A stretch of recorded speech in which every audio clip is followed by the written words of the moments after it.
Este pequeño libro de tamaño, pero gran libro en contenido. Se agradecen que los libros sean pequeños, ¿no? Porque te los puedes llevar en la guagua más fácilmente.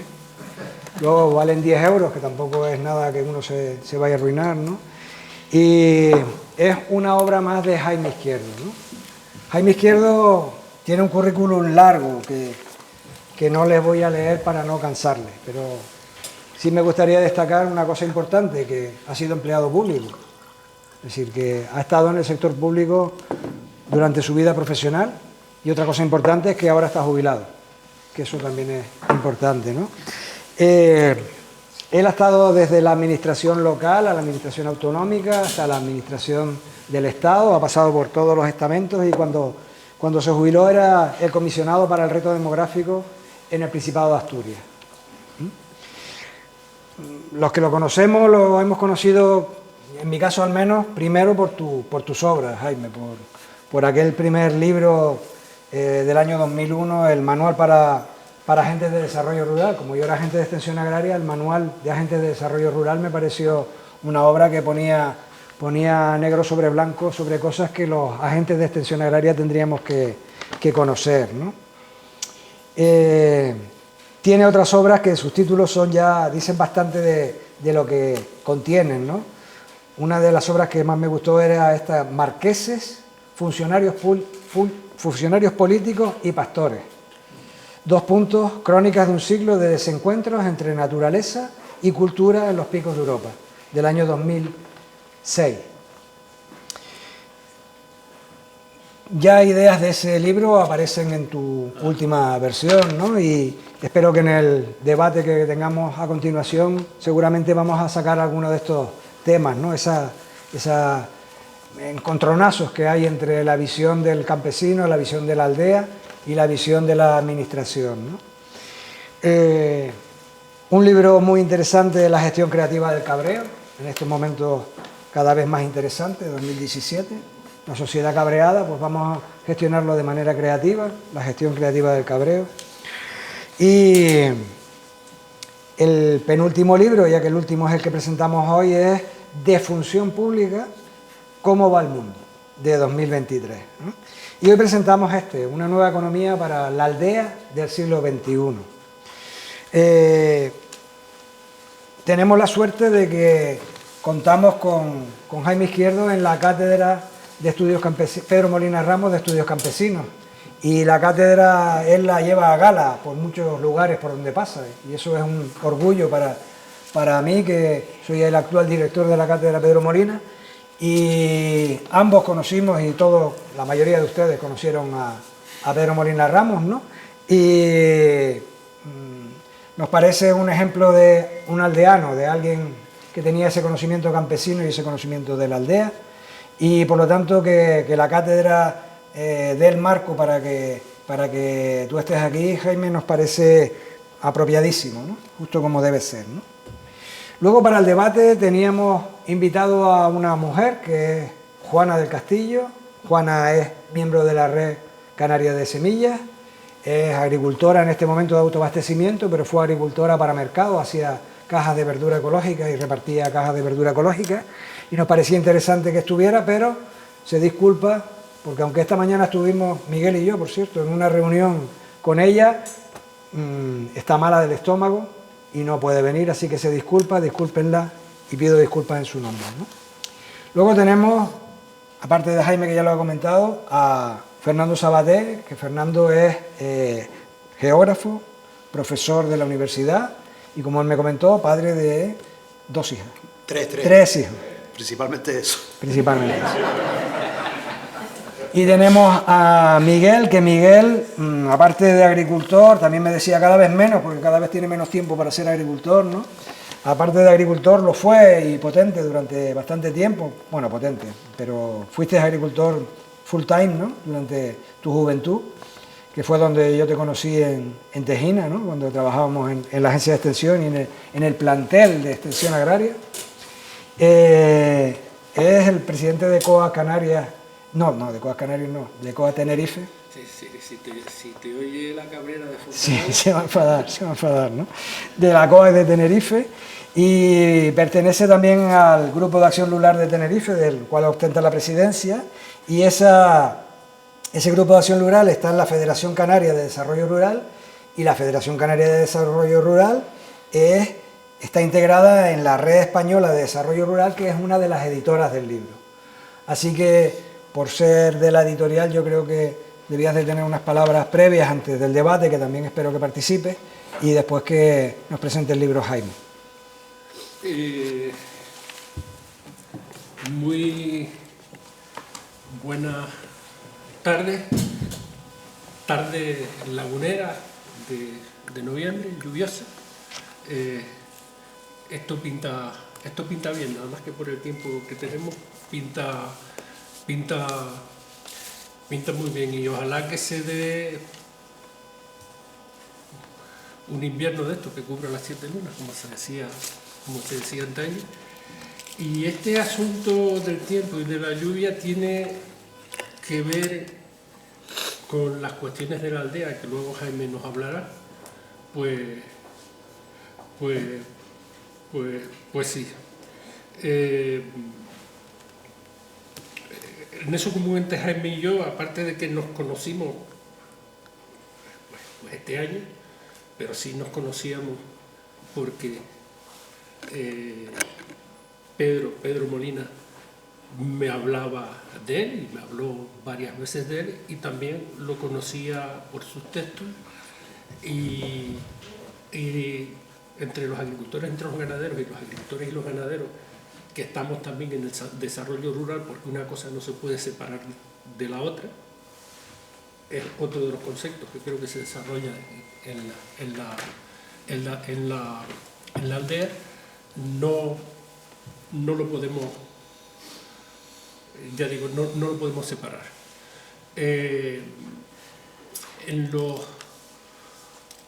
Por destacar algún aspecto del libro, solo uno, ya Tony nombró un trabajo que, ¿cómo era? Marqueses y...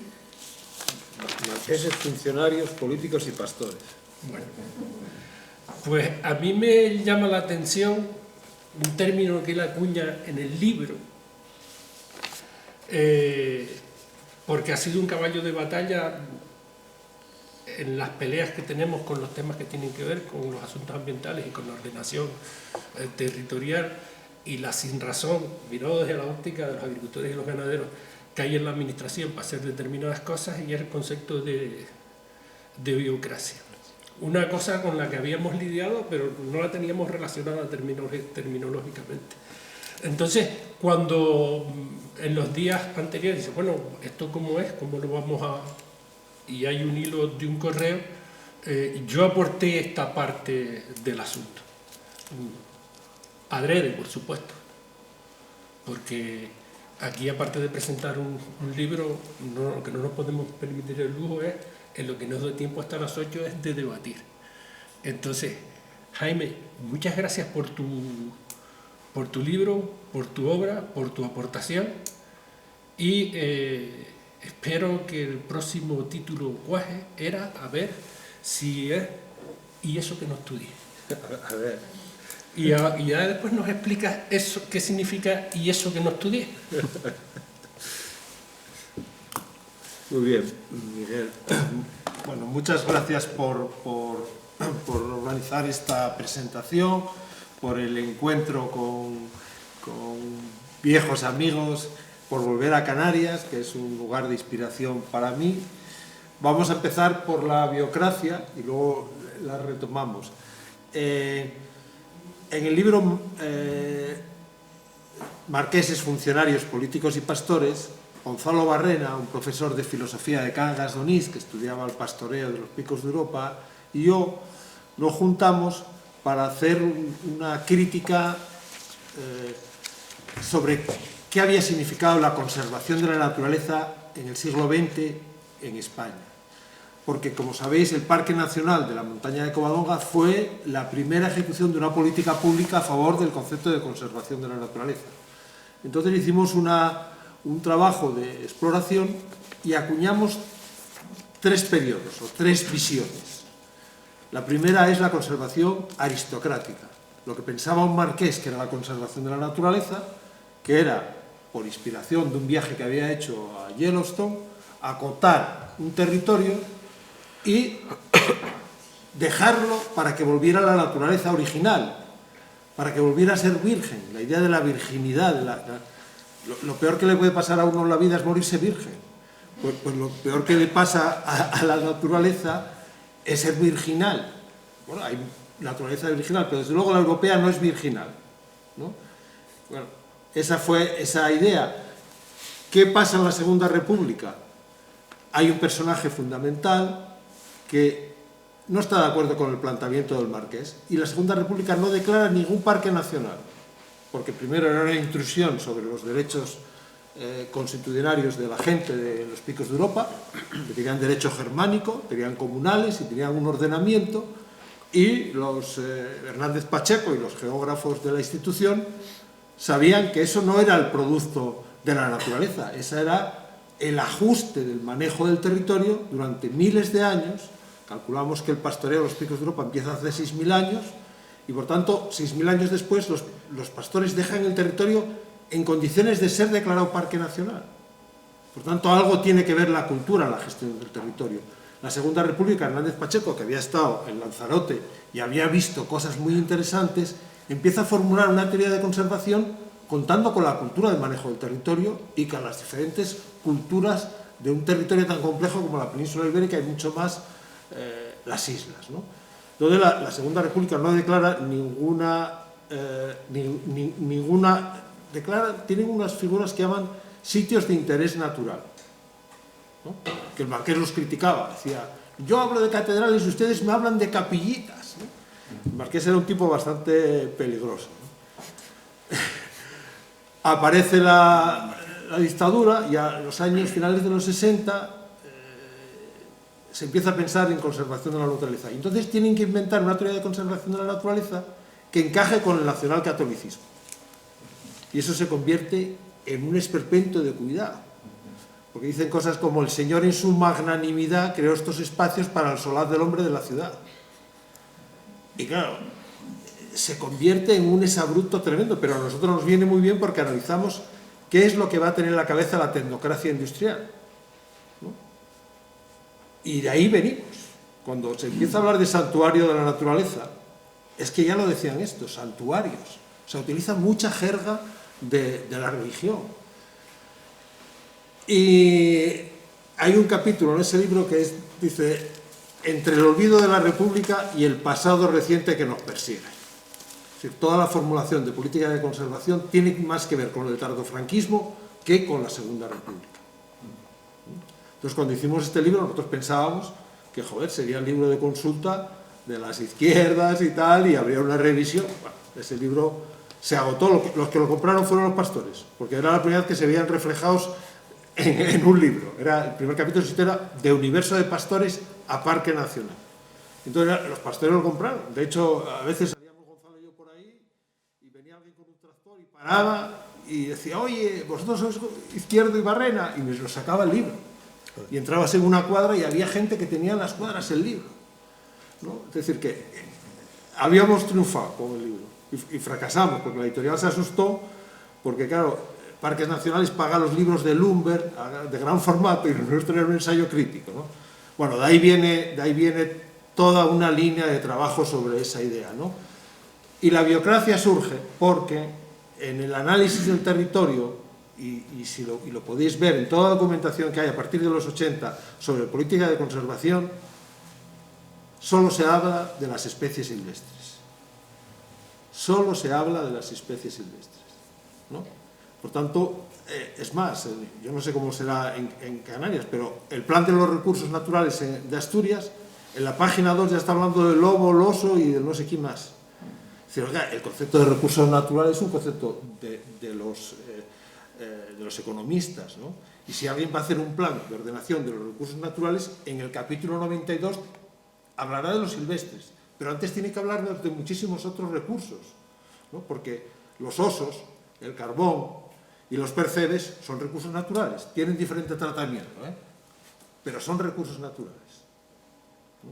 Entonces, esa crítica tampoco sentó muy mal en el asunto, pero nosotros decíamos, okay, y esto es la biocracia, ¿no? La biocracia al final se empieza a hablar de espacio natural, cuando eran territorios de naturaleza campesina en vías de extinción.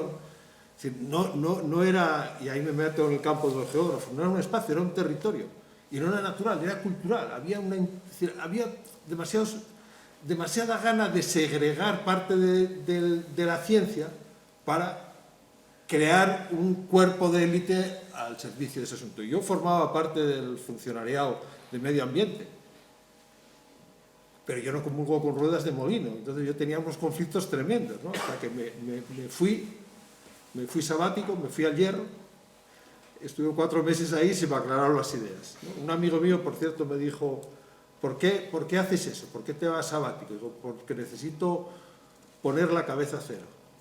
Dijo, no pongas la cabeza a cero, que a nuestra edad ponemos la cabeza a cero y no vuelve a arrancar nunca más. Digo, pues me arriesgo, joder, y si no, para lo que la uso, me arriesgo, porque estar aquí viendo papeles y haciendo lo que hacemos. Bueno, esa parte crítica de tal fue la que me llevó a desarrollar una carrera administrativa así, ¿no? O sea, a veces me llamaba una ministra para que estuviera al lado de ella, pero luego cuando volvía a otro sitio me mandaban para carreteras, luego... Pero bueno, siempre fui encontrándome con gente, y con muchos de los que estáis aquí, con los que fuimos formulando ideas, ¿no? Para ir de fracaso en fracaso sin perder el entusiasmo, que se trata de eso, ¿no? Bueno, voy a entrar en el librito porque si no me enrollo, pero el concepto de biocracia hay que desarmarlo porque es bastante desafortunado para trabajar con la complejidad de los territorios campesinos. Bueno, este ensayo, que es un ensayo, ya veis, muy breve, muy pequeño, de extensión, nace a contracorriente por 3 ideas. Lo primero que habría que decir es que donde lean ustedes aldea, piensen en medianía, ¿no? Porque la aldea es un concepto que en Portugal, en Galicia y en Asturias se maneja bien y se entiende, pero aquí es bastante difícil entenderlo, ¿no? Podemos pensar en las medianías, que es donde está el pensamiento aldeano en la isla, ¿no? Es un ensayo que surge a contracorriente, primero porque mayoritariamente la economía campesina se da por muerta, se da por extinguida y sustituida por la economía agraria industrial, y la campesina ya no... nosotros creemos algunos creemos que está dormida, pero que no está muerta, ¿no? En segundo lugar, esa contracorriente porque el campo semántico de la aldea, lo que tiene que ver con el aldeano, es bastante despectivo. Aquí sería el mago, ¿no? Por tanto, hay una visión despectiva hacia esas personas cultas que sabían manejar la tierra, pero el tratamiento es bastante insultante, ¿no? A los aldeanos siempre se les trató desde ese punto de vista muy mal, a excepción de cuando le interesa al gran capital y a la industria agroalimentaria. Entonces es cuando aparece en los lineales de las grandes superficies pan de aldea, pan campesino, claro, pan de la abuela. Levanta la cabeza mi abuela y ve que eso le llaman pan de la abuela y fusila a un par de ellos, porque eso es un insulto. Son panes congelados que no tienen nada que ver. Entonces se utiliza a veces el nombre de la aldea para hacer negocios, ¿no? Por eso hay una cierta contradicción, ¿no? Y la tercera idea de que es un libro contracorriente es porque en la formación académica no se manejan conceptos que tengan que ver con toda esta sabiduría, ¿no? Por una razón, porque los campesinos no se formaban en las academias, se formaban en las casas. Las casas eran el elemento fundamental de formación. Los niños que nacían en una casa campesina, entre los 5 años y los 15, se formaban como campesinos, ¿no? Y esa formación desaparece, ¿no? La escuela oficial hace otra cosa, ¿no? Los niños de los campesinos van a la escuela oficial con un interés muy parcial por 2 elementos fundamentales: las cuentas y aprender a leer. Pero eso es para relacionarte con la sociedad otra, con los que están fuera, ¿no? y por tanto necesitas esos instrumentos, ¿no? Pero luego ya el resto de cosas no interesa mucho. ¿Quién descubrió América y las pirámides de Egipto? Eso al mundo del campesino no le interesa demasiado, ¿no? En aquella época, ¿no? Lo que tenemos ahora es una escuela oficial que no da formación para la casa. Los niños de cualquier aldea de Asturias reciben la misma formación que los de la calle Uría en Oviedo. No, los programas no están pensados en los territorios, ¿no? Por tanto, esas tres razones, es decir, la gente da por muerta la economía campesina, el campo semántico es destructor y la academia no le interesa, pues a partir de ahí, joder, tenemos que remontar, ¿no? Porque no tenemos nada a favor. El ensayo, ya digo que es muy breve, pero yo quisiera destacar, para no extenderme mucho la presentación y así lo leéis, 4, 5, 6 asuntos, ¿no? Primero, lo dije, la aldea no está muerta, está latente, está esperando por una nueva política ecológica y económica pertinente, porque lo que tenemos ahora es impertinente para la aldea, por la medianía, ¿no? Si no encajas en los modelos industriales o si no encajas en las prescripciones ecológicas del territorio, no puedes actuar, ¿no? Si César Manrique levantara la cabeza y se pusiera a hacer lo que hizo Lanzarote, no lo dejaba. No podría. Es decir, alguien que sabía manejar los conceptos de arquitectura y de naturaleza para hacer algo muy singular. Es más, menos mal que ya descubrimos América.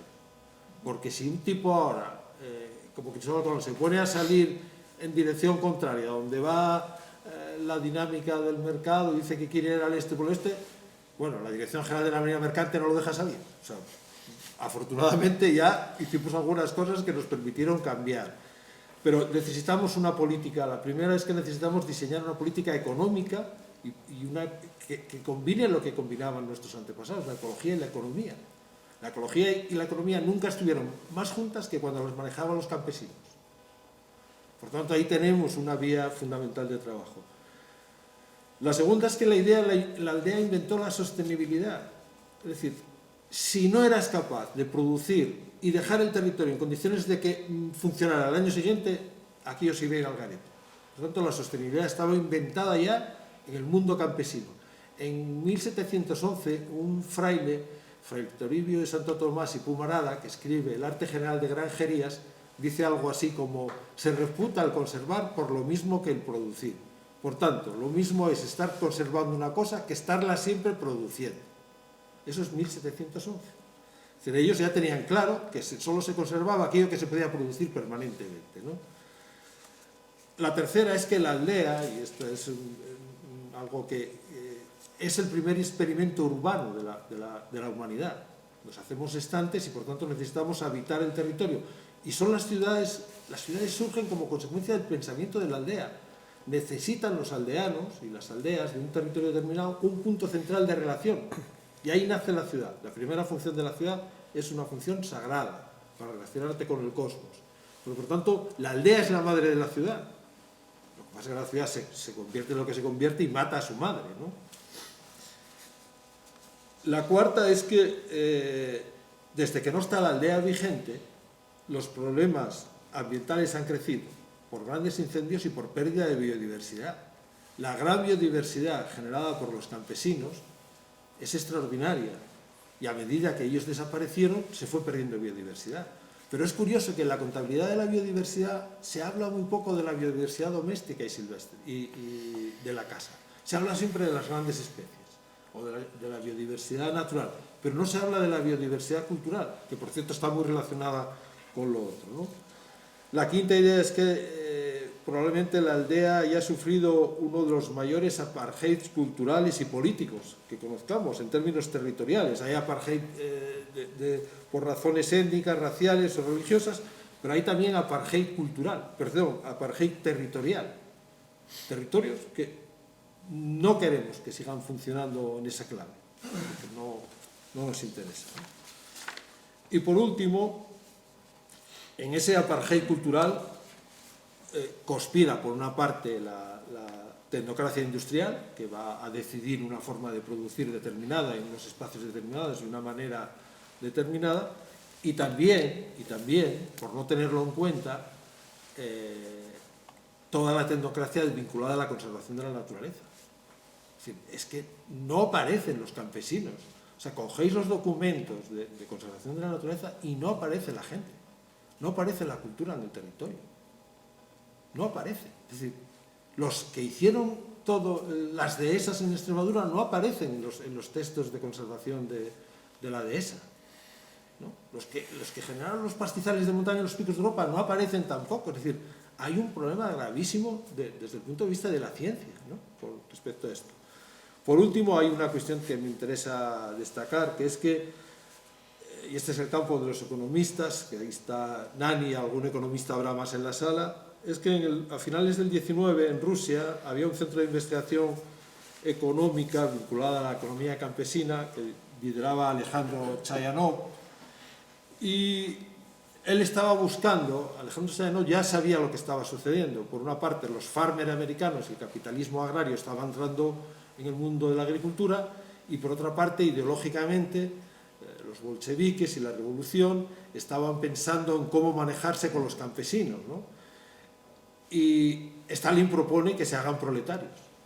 Entonces Chayanov tiene la decencia intelectual de ir a ver a Stalin, que, claro, ir a ver a Stalin era, como no le cayeras bien, corría serio peligro, ¿eh? Y le dice que jamás un campesino será un proletario, porque un campesino maneja medios de producción, pocos o muchos, no será un gran empresario, pero desde luego no es un proletario.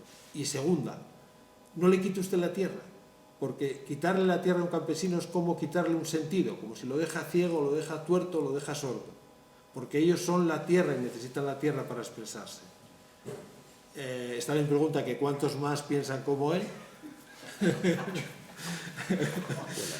Y en 1930 todo el equipo de Chayanov, todos los investigadores que estaban en esa idea de hacer evolucionar la teoría campesina de manejo del territorio en una dirección entre estos dos movimientos, los llevan a un campo de concentración, a ellos y a sus mujeres, y en 1937 los acusan de que eran de un partido anti no sé qué, no sé cuánto, y en 1937 los fusilan a todos.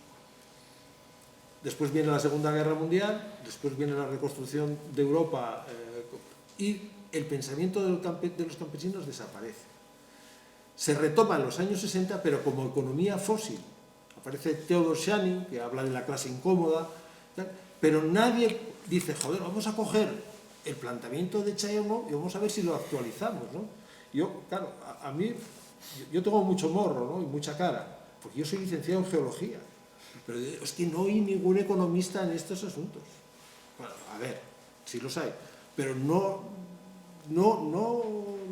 veo yo mucho guirigay. Dani, no miro para ti. Tú con la economía de alcance ya hiciste bastante. Pero sí es cierto que no, este asunto, cuando yo lo planteo con la gobierno, dicen, pero eso ya no funciona y tal. Y digo, ¿cómo? Pero joder, ¿no? Y a mí me interesa ese asunto, porque yo creo que si no hay una teoría económica y política a favor del manejo del territorio en clave campesina, nos va a quemar el mundo, joder. Es decir, o lo manejan los campesinos o lo maneja el fuego, ¿no? Es decir, que, por tanto, estamos en una situación delicada. Yo por eso hice este librito, porque es de toma de conciencia. Entre nosotros no, porque ya estamos todos convencidos, ¿no? Pero yo digo, a ver, bueno, lo que pasa es que luego montan las presentaciones y venimos los mismos, ¿no? Entonces nos estamos convencidos. Pero bueno, hay que intentarlo, ¿no? Y os cuento una anécdota. Cuando saqué otro libro en este tamaño breve, unos que venían del mundo radical de la biocracia intentaron descalificarlo diciendo, eso es un panfleto de Jaime Izquierdo, el panfleto de Jaime Izquierdo, ¿no? Y a mí me llamó la atención, entonces me puse a buscar lo que era panfleto y os lo voy a leer porque hay alguien que tenga relación con la Real Academia por aquí, porque deberíamos... La Real Academia dice, panfleto, se define en castellano con dos acepciones, a cuál peor: libelo difamatorio o opúsculo de carácter agresivo. Y digo, joder. Entonces resulta que al principio dice que viene del inglés pamphlet.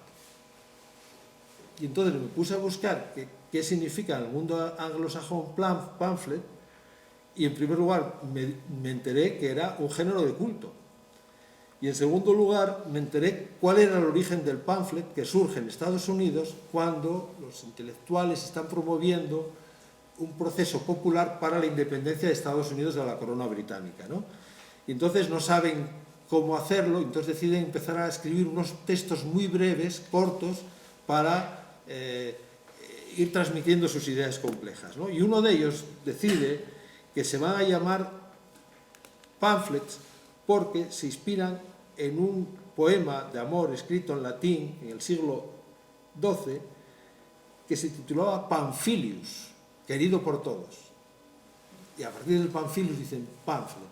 Entonces, claro, a la RAE hay que decirle, oiga, si usted dice que es de origen inglés, explique el origen inglés y olvídese de ese rollo, porque probablemente estas asociaciones vengan del franquismo, cuando los antifranquistas utilizaban estos textos cortos para decir que lo de Franco no tenía ni medio pase, ¿no? Entonces, joder, estamos en el 50, mañana, ¿cuándo muere Franco? ¿Mañana hace 50 años o...? Pasado mañana. Pues si hay alguien que tenga...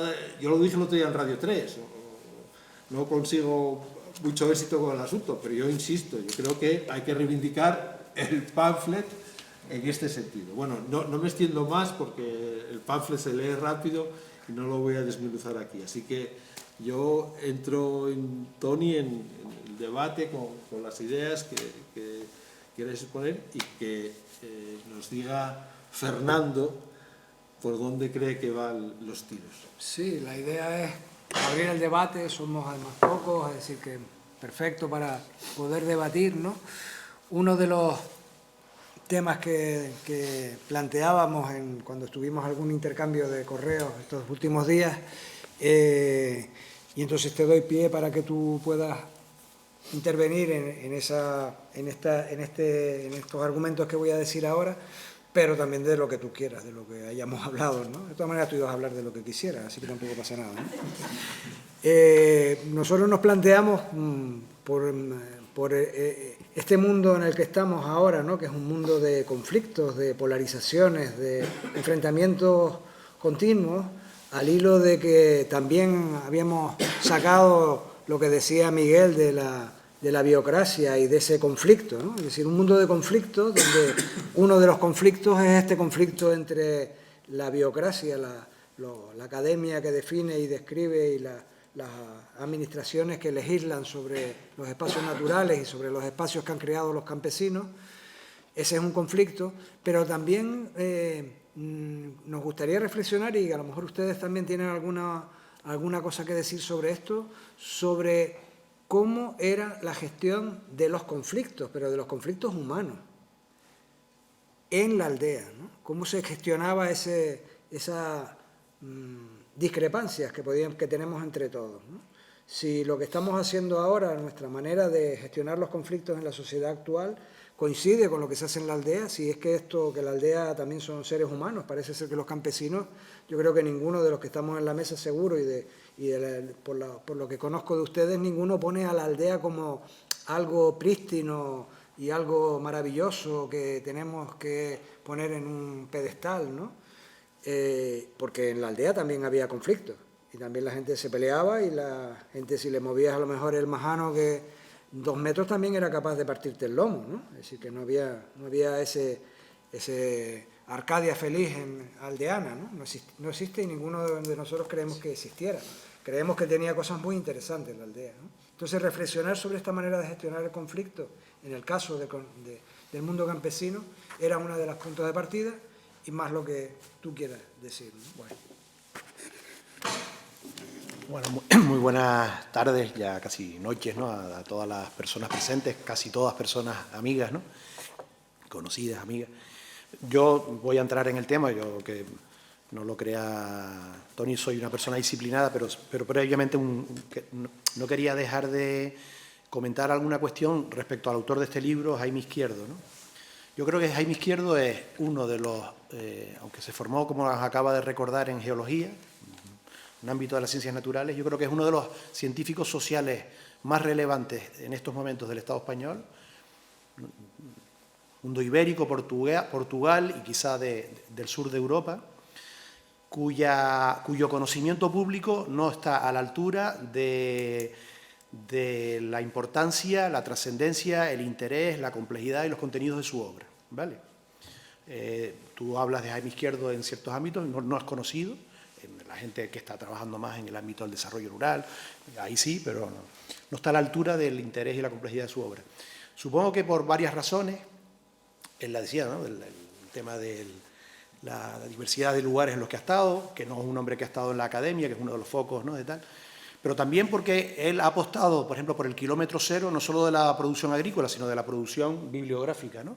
Entonces, sus libros que podrían estar publicados por el Fondo de Cultura Económica o por la editorial Planeta o por Siglo XXI o por las nuevas editoriales alternativas que están entrando ahí, el Capitán Swing, no sé qué, Pepitas de Calabaza, pues él apuesta por una editorial asturiana, KRK, en donde está la práctica totalidad de sus libros, menos el primero quizá, ¿no? Y bueno, aunque hoy en día tú pides un libro de cualquier lado y te lo llevan a casa o lo pides en la librería y te lo traen, pues eso quizás no es tal, ¿no? Y luego es una persona extraordinariamente perspicaz. Y yo, la primera vez que conocí a Jaime, porque a Nani Sánchez, que está aquí, y a mí, pues nos invitó a participar en un tinglado que él había organizado en La Gomera. Y entonces, nada, nos pusimos a hablar y entonces dice, no, sí, yo estuve un tiempo en El Hierro. Parece que fue ahí donde terminó de escribir el libro, el manual ese de Agentes de Desarrollo Rural y tal. Coño, yo este año cumplo 31 años de profesor de Geografía de Canarias, ¿no? En la Universidad de La Laguna, porque Vladimiro Rodríguez Brito, a quien todos conocemos, dio el salto a la política no, ya era político de antes, y en la política estamos todos metidos, aunque no lo reconozcamos abiertamente, todos hacemos política.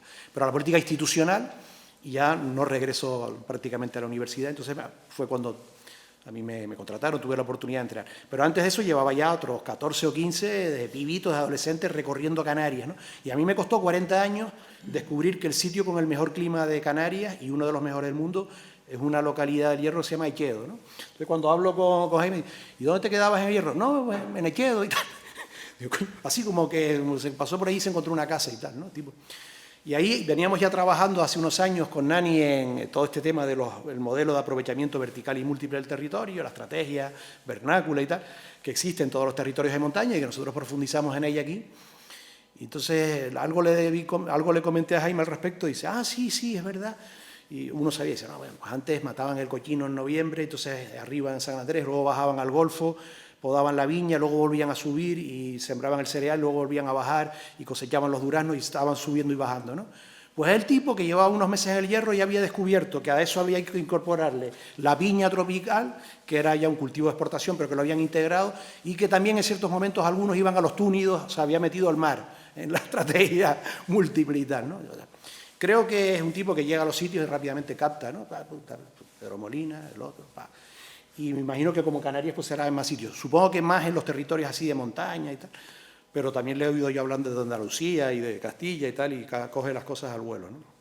Eso he dicho, o sea, espero que este libro, pequeñito efectivamente, se llegara a convertir en una especie de el libro de citas del presidente Mao, el libro de rojo de Mao, que la gente que estamos aquí, los más viejos, le recordarán algo, aunque es más una generación anterior a la nuestra. Quiero decir, que tenga ese nivel de... Porque los libros que publica Jaime Izquierdo, algunos son bastante gruesos, ¿no? Y yo he hecho la prueba de, como tantas personas, ¿no? Uno va leyendo con un lápiz, va subrayando para luego pasar al ordenador o no sé qué, pero que con los libros de Jaime uno gasta el lápiz y el afilador, porque al final está subrayando todo. Digo, para el carajo, los caneo directamente, ¿no? Entonces, bueno, que haya uno chiquito, la verdad que es un... Espero que no acabe como Chayanov, ¿no? Que no sea fusilado, pero bueno, ahora estamos en otra época y en otro contexto. Entonces, vamos al otro contexto, lo de la polarización. Dentro de la relevancia de Jaime Izquierdo, él no lo ha comentado hoy, yo se lo escuché una vez. ¿Ustedes se acuerdan cuando el presidente Zapatero puso sobre la mesa el debate aquel del diálogo de civilizaciones con el presidente que ya estaba y sigue de Turquía, Erdogan, ¿no? Y otros, ¿verdad? Y el ámbito latinoamericano que ahí emergía, nuevas corrientes y tal? Entonces planteó, frente al otro que decían Estados Unidos, que se acababa la historia y que lo que iba a haber es un conflicto de civilizaciones con el mundo islámico y tal. Bueno, pues el presidente Zapatero planteó. Entonces, en ese contexto, yo no sé si fue cuando a algunos les habrá llamado la atención que el Ministerio de Agricultura de toda la vida pasó a llamarse Ministerio de Medio Ambiente Rural y Marino, con una ministra. Pues eso fue cosa de este señor. Es decir, intentar integrar, nada menos que en el ámbito administrativo, la realidad de que efectivamente los paisajes del campo pues son una realidad cultural en la que se articula la naturaleza y todas esas cosas. Y no sé si fue por esos años, él dice, coño, el diálogo de civilizaciones en España debería ser entre la ciudad y el campo, entre el mundo rural y el mundo urbano. Eso sí que es un diálogo de civilizaciones, porque son dos civilizaciones distintas que no dialogan, y sobre todo que hay una que históricamente ha despreciado a la otra, ¿no? Entonces planteaba esta mañana Toni Perdomo, como uno de los temas para hablar aquí, la cuestión del conflicto, la polarización, ¿no?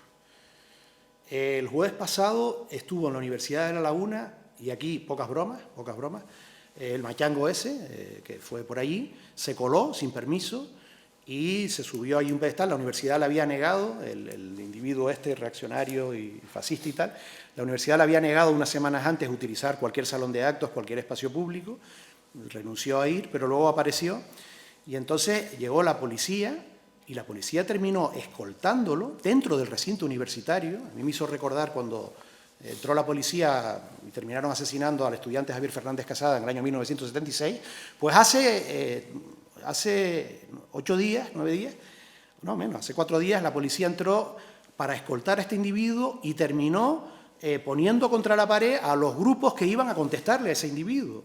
Y no detuvo a nadie, pero algunos alcanzaron palos, ¿no? Estamos en un momento de polarización, efectivamente, ¿no?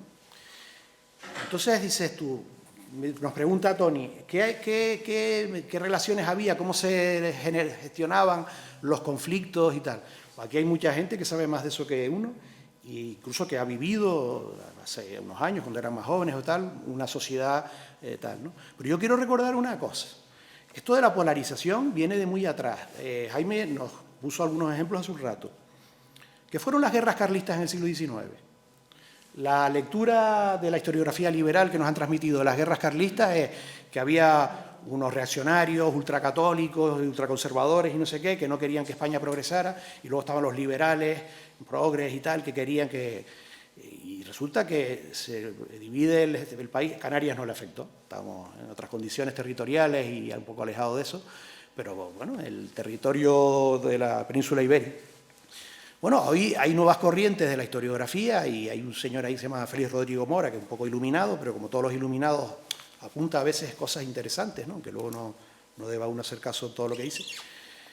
Al bando carlista se apuntaron encantados campesinos del País Vasco, de Navarra, de Cataluña, de Aragón y de otros sitios del País Valenciano, de Andalucía, porque era la época en que esos que planteaban la modernización del país estaban acabando con las tierras comunales, estaban descomunalizando todos los territorios donde históricamente donde históricamente habían podido llevar los ganados, pescar en los ríos, coger setas, recolectar frutos silvestres o incluso cultivar sin ser los propietarios, sino tal. Bueno, pues estaba procediendo a la desamortización, como la que se hizo aquí en la Vega de los Rodeos o tal. Lo que pasa es que en la Vega de los Rodeos, como recordaba Pedro Molina, luego los medianeros y los campesinos terminaron accediendo a la propiedad, hicieron una reforma agraria a la Zorruna, que es poco conocida, ¿no? Bueno, pues aquello fue un conflicto, hubo 3 guerras carlistas, y fue una bronca entre esas dos civilizaciones que no dialogaban, una modernización entendida tal, y bueno, y costó. Ahora, también hay una lección, que los que más pelearon, que fueron los vascos, los navarros, en parte los catalanes y tal, y había otra... El asunto es más complejo y no todo lo explica el tema de las tierras comunales, pero es un aspecto muy importante. Lograron al final conservar sus fueros y lograron que hoy Navarra sea el territorio del Estado con mayor cantidad de tierras comunales, y en parte el País Vasco y algunas zonas de los Pirineos y otras zonas, ¿no? Vaya polarización hubo allí, ¿no? Vaya polarización hubo allí. Aquí no, aquí estábamos en territorio insular, alejado, bueno, ellos estaban alejados de Canarias, es decir, eso de alejado. No, sí, todos los territorios son centro de sí mismos, ¿no? Pero bueno, no había desde luego condiciones territoriales para plantear una guerra, ni espacio donde se pudieran enfrentar, y aquí pues lo que ocurrió más bien fue que los conflictos y tal derivados de la desamortización, que también nos afectó, que afectó muchísimo a Gran Canaria, algo menos a Tenerife, pero también, y a otras islas, se resolvieron por la vía de la migración, que luego envió remesas y alentó ese acceso a la propiedad a la Zorruna, cuando la crisis de la cochinilla, pues Muchos propietarios de tierras vendieron, cosas de esas ocurrieron y lo saben muy bien y lo recuerdan en este librito en el noroeste de la península ibérica, en Galicia, en Asturias y tal, y en otras partes de España, ¿no? Y pasó, pero vamos, que la polarización viene de atrás y tiene mucho que ver con este conflicto de la aldea con el resto del territorio. Eso no quita que, por supuesto, y eso lo dejo para que hablen otras personas, que había mecanismos más o menos institucionalizados de colaboración, de diálogo, que aunque también hubiera muchos conflictos, hubiera espacios para la cooperación, que era importantísima, y que se podía manifestar en un montón de cosas, en instituciones, en el Tropacapeón, en las Gallofas de La Palma, en un montón de cuestiones, en la necesidad de la supervivencia. Cuando vives al borde de la supervivencia tienes que buscar elementos también de cooperación, pero eso ya que hablen personas que saben mucho más de eso que uno, ¿no? Y, antes de que darle la palabra a los concurrentes, a propósito de la polarización y el conflicto, dos asuntos que a ver cómo los afrontamos desde la aldea o desde las medianías, que además son los dos elementos de polarización social y político, y nos toca. Uno tiene que ver con la agenda verde, y nos toca, y otra tiene que ver con la inmigración, porque también nos toca. Y son los dos actuales y sobre los dos que se polarizan. No se olviden ustedes que en el ámbito rural y en el campo el discurso de la agenda verde malo tiene que ver con unos efectos perniciosos que además fruto del análisis que hace Jaime de esto de la biocracia y todas estas cosas malentendidas, se la han puesto a huevo a una parte del discurso de la polarización por sencillo. Sí. Y aquí paro para completar el cuadro. Sí, muy interesante lo que dice Miguel. Tenemos la palabra entre todos. Seguro que quieren decir algo. Toma. Yo tengo un comentario y una pregunta, pero no nada que ver con conflictos. Vaya. ¿Alguno quiere hablar de conflicto primero? ¿Alguien? Igual.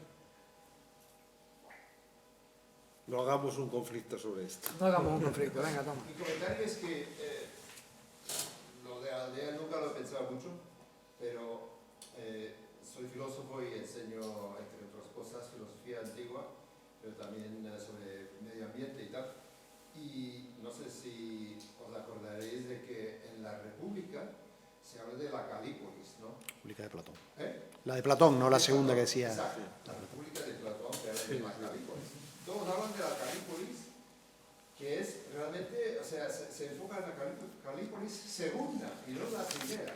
Si lo leéis con atención, la primera es la de los personajes que viven de su campo y tienen un estilo de vida más o menos simple, y el estudiante Glaucón dice: oye, pero esto es un pueblo, es un lugar para vivir bien los cerdos. Y Sócrates dice: pero se vive bien aquí, y no lo desecha. Pero como Glaucón le dice que hay que tener algunos elementos de lujo, pues entonces desarrolla otra Calípolis, que es la Calípolis que conocemos. Pero la primera Calípolis, que significa la buena ciudad, es una aldea realmente, es donde la gente vive en una cierta relación con el medio ambiente, que es bastante sostenible y orgánica. Bueno, esto es el comentario. Lo que quería preguntarte es si este tipo de conflicto entre la biocracia y las aldeas que estabais mencionando al principio, realmente no es una invención, digamos, moderna, porque yo trabajé un poquito estos temas en el pasado y se hablaba de tres naturalezas. La primera naturaleza es la pristina, la segunda es la transformación en los campos y la tercera algo como el jardín, quizás me equivoqué en el orden quizás jardín segunda y la tercera es del campo, ¿no? Pero que había un concepto que viene del Renacimiento, creo, de tres naturalezas. Y esto quizás puede ser un concepto, una forma de encuadrar lo que estás trabajando tú, que puede serte útil, porque ahí no se enfrentan, sino que se complementan. Son tres formas de ver el mundo complementar. Bueno, eso para ver si tienes algún comentario sobre eso. Pues mira, un primer comentario, que yo a veces utilizo el humor para decir cosas muy en serio, ¿no? Y últimamente sostengo que mis dos grandes influencias culturales son los griegos y lo que pensaría mi abuela, ¿no? Porque mi abuela era campesina. Entonces yo saco a mi abuela a relucir, pues cuando llegas al supermercado y ves, dice, 12 huevos de gallinas criadas en el suelo. Entonces sale mi abuela y dice, ¿dónde estuvieron las gallinas estos últimos 80 años? Que yo me perdí. Dice, sacas a la abuela todo el rato del pensamiento campesino canónico, elemental, del sentido común, ¿no? Mira, y esto que comentas, en uno de estos libros tocho de los que comenta Fernando, que se titula La ciudad agropolitana y la aldea cosmopolita, a la ciudad agropolitana le planteaba precisamente, inspirándome en Oviedo, que es la ciudad que yo más conozco porque vivo en una pedanía rural de Oviedo, precisamente que hicieran una revisión, y eso es algo que se puede extender a Santa Cruz, a Las Palmas y a cualquier ciudad. Toda la jardinería que se hace en España es la jardinería de la ciudad barroca, de hace 250 años. Cuando sale la jardinería de los jardines de los señores y si hay una jardinería pública, ¿no? Seguimos haciendo eso, pero claro, hace 250 años la otra gestión de la naturaleza, la periferia urbana, la hacían los campesinos produciendo alimentos. Las ciudades se alimentaban básicamente, hasta los años 50, de los insumos que venían del campo. El campo estaba... Todas las ciudades tienen un origen agrario, se situaban en los lugares donde podías producir alimentos en proximidad. Por tanto, lo de kilómetro cero ya estaba inventado cuando se inventó la ciudad, ¿no? Entonces, ¿qué ocurre? 250 años después, seguimos haciendo esa jardinería. Tú vas a Oviedo y encuentras a 6 jardineros de rodillas cambiando las flores cada 15 días, y la periferia rural, que ya no está manejada por los campesinos, llena de jabalíes que producen accidentes y con conatos de incendios que ya empiezan a... Y somos incapaces de explicar que hay que volver a esa segunda naturaleza, a la campesina. Necesitamos un cuerpo de jardineros, o como los queramos llamar, que manejen ese territorio periférico de la ciudad, ¿no? Estoy extendiéndome demasiado, pero voy a comentar algo. No sé si están por aquí los que llamamos soplafollas, unos que van con unos aparatos soplando las hojas, no sé, que meten mucho ruido.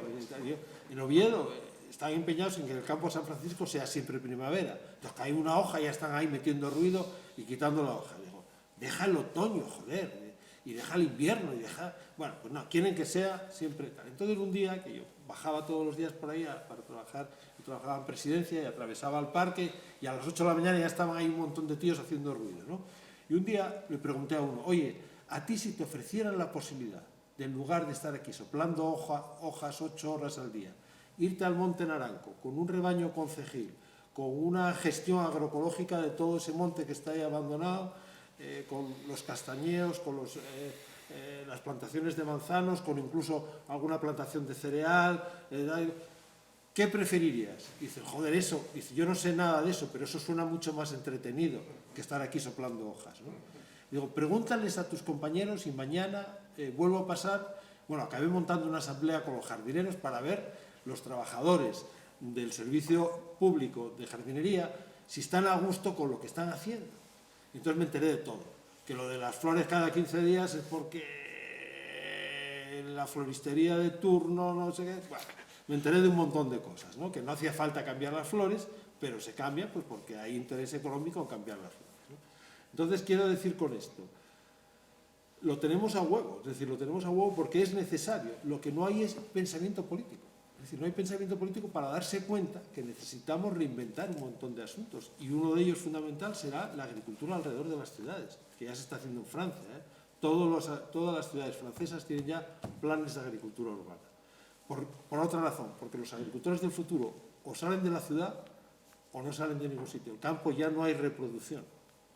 Nos hemos hecho todos urbanos y por tanto necesitamos que los agricultores salgan de la ciudad o de la mentalidad urbana. Bueno, es verdad, con el conflicto, quiero meter un comentario que me hizo Juan José Ibarretxe, que fue el Endacari, el País Vasco, ¿no? El País Vasco organizaron unas jornadas, un curso de verano, que era gente que había salido del caserío y había triunfado en la modernidad urbana, y gente que era de la ciudad que se había de vivir a un caserío, ¿no? Entre los primeros estaba Juan José Ibarretxe, que viene del caserío. Entonces contó todos los aprendizajes del mundo del caserío y cómo luego los había utilizado siendo el Endacari, ¿no? Y cómo cuando estudió económica se dio cuenta que muchos conceptos económicos ya los sabía y le habían quedado de la relación con el abuelo que le contaba, porque Ibarretxe sostenía que las caserías eran escuelas de empresariales, ¿no? Bueno, no me enrollo por ahí porque ese es un tema muy interesante, pero me contó una anécdota. En una localidad del País Vasco había dos familias que estaban discutiendo por tierras desde el siglo XVI y llevaban con un conflicto con las tierras. Y entonces un día pasó alguien por allí y vio que esos dos vecinos estaban trabajando juntos en una tarea comunal. Y le preguntaron, dice, no, una cosa son los conflictos que tenemos nosotros y otra cosa es que cuando hay que trabajar en el comunal uno se olvida de los conflictos personales. Y eso en el mundo campesino se hacía mucho. Sabían que la defensa de la comunidad implicaba no llevar el conflicto personal a la comunidad. No sé si las comunidades de vecinos de los bloques, la gente es capaz de tener esa cultura de disociar el conflicto personal con no estropear con el conflicto personal el planteamiento comunitario. Porque saben que si la comunidad fracasa, van a fracasar todos. Entonces ese respeto a la comunidad, eso formaba parte del mundo campesino tradicional. ¿Cómo vamos de tiempo? Nos queda poco, ¿eh? Nos queda poco. Y hemos hablado poco y no me gustaría que quedara en el aire lo que planteaba Miguel, ¿no? De los conflictos con la agenda verde y con la inmigración. Yo lo generalizaría a los conflictos que el propio sector agrario, para los que venimos del mundo de la agroecología, en cosas que pensábamos que estaban ganadas y que el propio sector agrario había asumido, empieza a caminar en otro sentido, ¿no?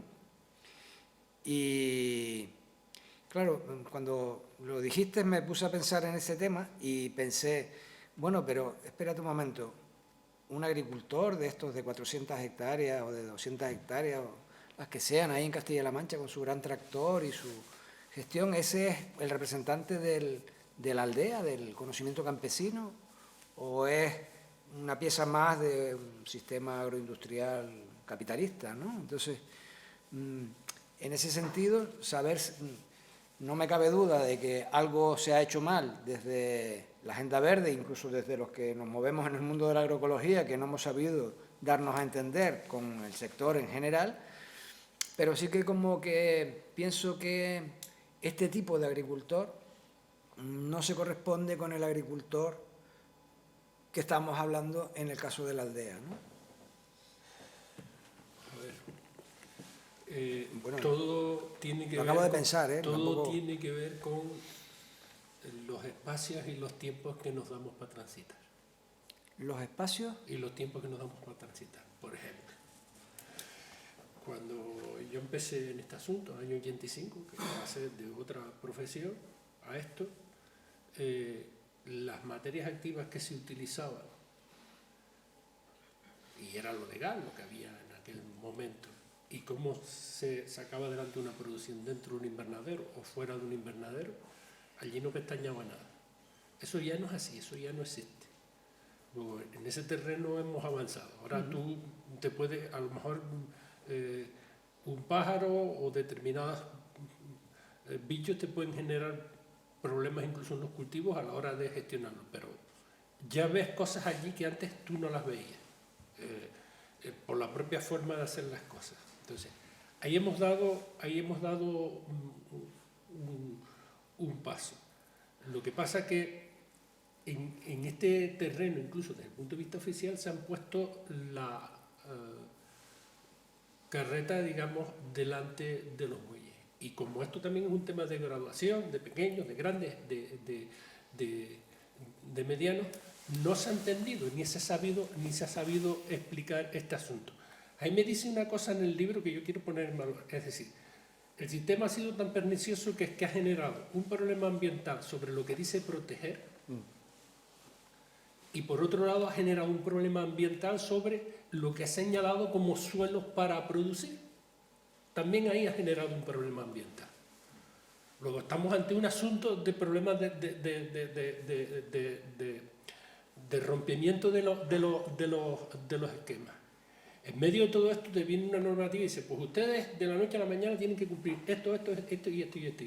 Mira, es que nosotros no estamos para eso, las cosas se pueden hacer de otra manera.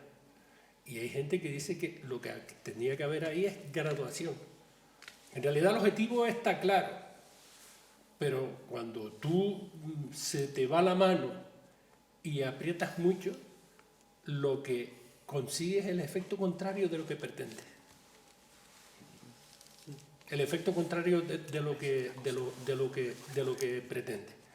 Y se va la mano, pues a lo mejor tú llegas, aplicas una norma continental a Canarias, se te va la mano pues en una regulación de fitosanitarios, se te va la mano en lo otro, y al final cuando la gente piensa en todo esto dice, pues aquellos que están diciendo que hay que romper con todo eso tienen razón, porque a mí se me están cerrando puertas para resolver mi problema. Entonces, lo que nosotros no sabemos, digo nosotros, no hemos entendido es que ese fenómeno se nos viene encima, más en un asunto como este definido donde las cosas son o blancas o negras, o estás con esto o estás con lo otro, y no hay medias tintas, no hay tonalidades. Entonces, el asunto es complejo, y ya si enterramos dentro del terreno de la inmigración vinculado al campo y a las necesidades del campo, y en los momentos de auge económico nadie quiere trabajar en el campo, con lo cual tenemos perfectamente cuadrado en materia de conflicto, a trazo grueso, que es lo siguiente, al margen del problema que nosotros tengamos. Por ejemplo, vamos a decir, sí, un grupo de compañeros, hablo de compañeros con el mejor de los criterios, en el año 87 dice, tenemos que delimitar lo que son los espacios naturales protegidos. Rotulador, RAN, estos son espacios naturales protegidos. Y de un plumazo lo empiezas a regular. Y si había alguna posibilidad dentro de esa regulación de que hubieran terrenos que podías recuperar y atender, pues te la cargaste, porque generalizaste una normativa, que es lo que hay. Es decir, no hemos sabido hacer las cosas y después nos hemos metido en un complejo entramado de soluciones de tipo normativo, de tipo legislativo, que Pedro denominaba otro nudo más a la soga. ¿Otro cómo? Otro nudo más a la soga. Es decir, vamos a intentar resolver un problema y cuando planteamos la solución, lo que hacemos es que le metemos otro nudo más a la soga. Es decir, creamos otro problema añadido. Por ejemplo, sin entrar en sus debilidades y fortalezas que las tuvo, y sobre eso hubo una amplia discusión, sobre todo del lado de acá. La ley del suelo de Canarias se decía que esa ya iba a ser la definitiva, el año 2017. ¿Cuántas modificaciones van ya? Las tenemos con todas estas cosas y las tenemos bien tiesas, como el otro que dice. Entonces, el asunto no es fácil, pero ahí lo tenemos. Entonces, me refería a eso. Conflicto, debates gruesos, blancos o negros, polarización, y la polarización es eso. No medias tintas en la agenda verde ni del otro lado, sino o esto o lo otro. Y eso es lo que se nos está poniendo encima de la mesa. A mí me gustaría decir algo. Esto que estaba planteando Miguel es muy importante, ¿no? Y no tenemos la solución, ni la varita mágica, ni la última palabra, ni mucho menos sobre el asunto, pero me gustaría hacer alguna pequeña reflexión al respecto. Y a lo mejor ahora se entiende mejor lo que comenté al principio. Igual que en el siglo XIX había un campesinado de un montón de sitios de las Españas que le estaban quitando las tierras comunales y no sé qué, y vino uno que dice, mire, yo soy el hermano del rey y le pusieron a la hija, que no tenía que ser porque es mujer, pero yo le garantizo a usted los fueros, usted va a seguir teniendo la tierra y tal. Pues ahora tenemos que hay un cabreo razonable y razonado de muchas personas en muchos terrenos, pero en el ámbito del campo, por todas estas normativas, por la agenda verde, que nos ha explicado y que está mal planteada y que no tal. Entonces te aparecen los albices, los quitoviles, que es el manchango que estuvo el otro día por allí, o los abascal de turno, y te yo le voy a dar la solución porque esto da a la ciudad, y entonces pasa eso. La diferencia es que en el siglo XIX estaban en el borde de la subsistencia y hoy tenemos problemas más bien de obesidad y tal. Que decir, y eso es importante para marcar las actitudes, pero... Entonces, este libro, que como dice la compañera, merece mucho la pena leer, ¿no? con interés, cerca del final, el libro plantea una alternativa, la nueva economía para la aldea, que es una pieza de un conjunto más amplio que está bien explicado, ¿no? Ahí. Pero tengo entendido, y si no Jaime nos lo puede decir ahora justo al final, que se va a hacer un primer experimento en Asturias, que es de donde viene Jaime, de aplicación con apoyo institucional y con personas de ese modelo. Y es muy importante que empecemos a tener referencias de aplicación de estas alternativas que aquí se están planteando, ¿no? En una región que además ha sido siempre muy innovadora, ya está, en todo este tipo de asuntos, ¿no? Entonces, a estos problemas hay que meterle mano desde muchas vías, pero una de ellas, no la única, pero una de ellas sería empezar a experimentar otras alternativas en el sentido de la que plantea aquí Jaime, ¿no? Un momento nada más, picarse. Mira, ahora mismo hay un debate y aparentemente lo que es el Pilar 2, las políticas de desarrollo rural, queda relegado en tercer o cuarto lugar, o no se sabe porque va a estar al arbú, lo que hay encima de la mesa, de la voluntad política. Jaime es de una comunidad, le digo porque esto es importante, que lleva a gala, y yo soy un defensor de esa parte de la política, llamada política agraria común, donde el 25% del presupuesto para desarrollo rural lo dedican a eso, a lo que se entiende desarrollo rural y promoción. Entonces, también tenemos en este debate, en este momento, desde el punto de vista de los apoyos públicos, que se van a limitar a salvar a una parte de las rentas agrarias, con una serie de matizaciones, y toda esta parte que nos permitía mejorar la calidad de vida en los entornos rurales, en la aldea, desaparece. Esa otra parte del problema, porque el planteamiento inicial para el próximo periodo de programación del 28 al 34 es ese. Literalmente, lo tenía que decir porque forma parte del cuadro. Que literalmente nos van a cerrar.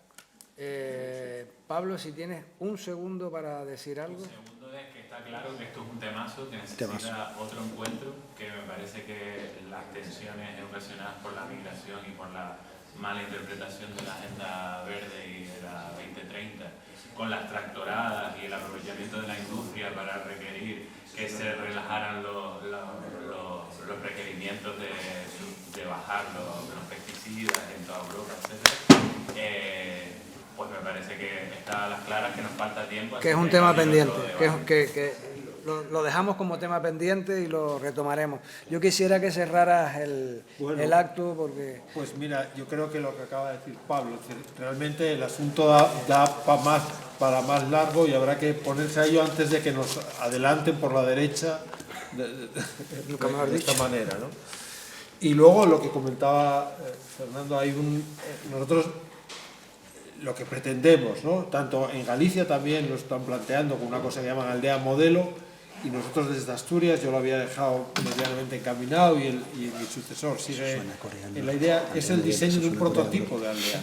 Es decir, la mejor manera que podemos, con la que podemos demostrar que este planteamiento de que la buena economía conserva es si somos capaces de poner en marcha una aldea de estas características, ¿no?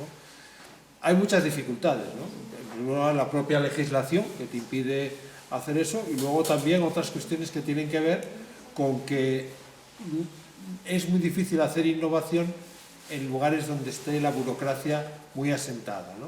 Es que es prácticamente imposible. Por eso nos estamos situando fuera, ¿no? Con fundaciones y desde lugares donde se puede trabajar con un poco más de soltura. Pero sí, estamos en el diseño. Muy bien, pues me parece que nos debemos de dar un aplauso a todos.